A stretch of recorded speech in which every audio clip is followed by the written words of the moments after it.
কার কার ছোটোবেলাটা এরকম মজার ছিল অবশ্যই বলবে। আমার তো ছোটোবেলাটা ভীষণই মজার ছিল। হ্যাঁ, এটা হলো সরস্বতী পুজো। সেই সময় ভোর সোমবার দিন দুদিন পুজো পড়েছিল, তাই রবিবার দিন করিনি। সোমবার সকাল সকাল উঠে পুজো করতে যাব, তার আগে মেয়েকে রেডি করতে হবে। নিজে স্নান করে একটা চুড়িদার পরে নিয়েছিলাম, এবার ওকে শাড়ি পরাতে হবে, রেডি করতে হবে। তাই ওকে রেডি করাতে করাতে আমার ছোটোবেলার কথা মনে পড়ে গেল, যে একটা শাড়ি নিয়ে কাকির কাছে জেঠির কাছে শুধু দৌড়াদৌড়ি করতাম পরিয়ে দেওয়ার জন্য।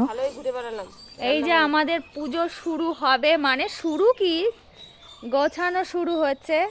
আর এখানে আমাদের খিচুড়ি প্রসাদ হবে, সবাই চলে আসবে, সব কাটা বাছা হচ্ছে। এই যে কাকি, এটা ভাই বউ।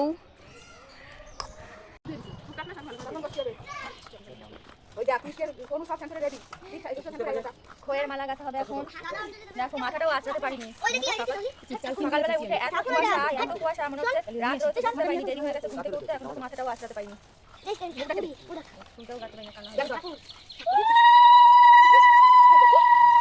ঠাকুর এসে গেছে, প্রতিমা।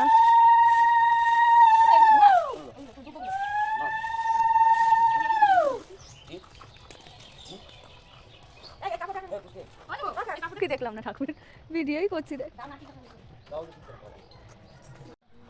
আমরা খয়ের মালা গাচ্ছি, আমি আর আমার মেয়ে।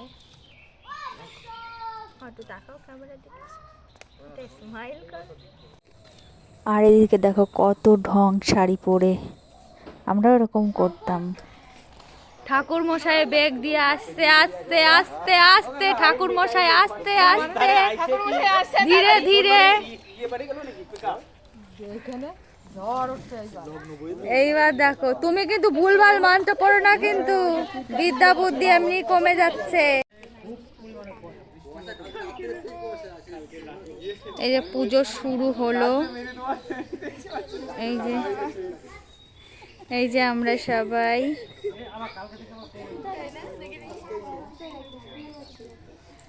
খাওয়া দাওয়া করতে করতে কালকের এদিকে পুজো হয়ে গেছে, প্রসাদও নেওয়া শুরু, যে সবাই খিচুড়ি প্রসাদ নিতে বসে গেছে।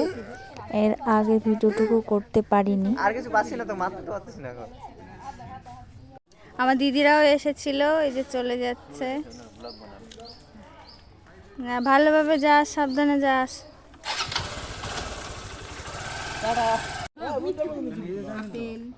এই যে খিচুড়ি, আর আমার খিচুড়ির মধ্যে দেখো কত লঙ্কা পড়েছে, দেখো আমারই সব, আরো গুলে নিয়েছি, যে আমার মেয়ে খাচ্ছে।